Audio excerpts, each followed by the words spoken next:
Jelinčič pa ni edina sveže svobodna ptica ta teden. Aktivisti v Prekmurju so namreč z nočno akcijo poskrbeli, da se mu je pridružilo kar 850 fazanov.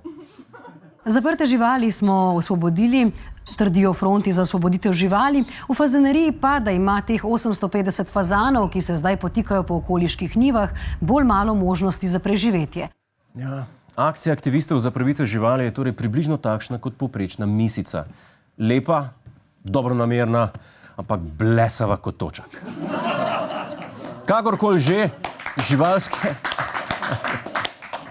Kakorkoli že, se imate Jelinčiča, kakorkoli že, živalske aktiviste moramo razumeti. Oni pač ne morejo svoje kože. Zaradi zaprtih ptičev so bili jezni kot ris, zato so zvito kot lisica fazanom naredili medvedjo uslugo. Morda bo večina izpuščenih res umrla, tudi temu pogled z dobre strani. Nobenega fazana ne bodo starejši kolegi javno sramotili pred celo šolo. Izpust ptičev pa ni samo odlična novica za vse okoliške plenilce, temveč tudi za okoliško prebivalstvo. Poglejmo si zakaj. Za vsakega od izpuščenih fazanov bi na murskosoboški enoti Zavoda za gozdove, ki upravljajo z rejališčem, na trgu dobili slabih 10 evrov. Z drugimi besedami, po Prekmurju se sprehajajo 10-evrski bankovci s perjem.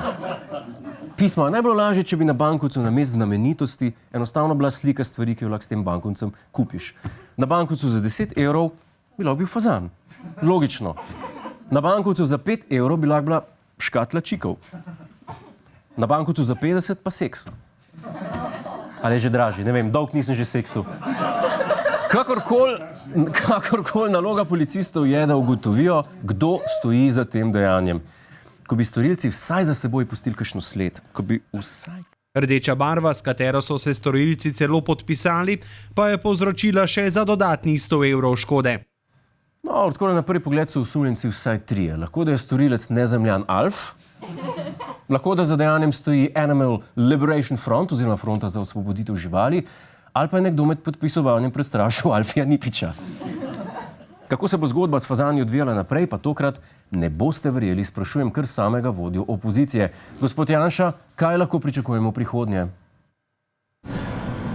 Tle bo še veliko perje frčave in boste lahko še veliko črnila porabili do konca tega mandata.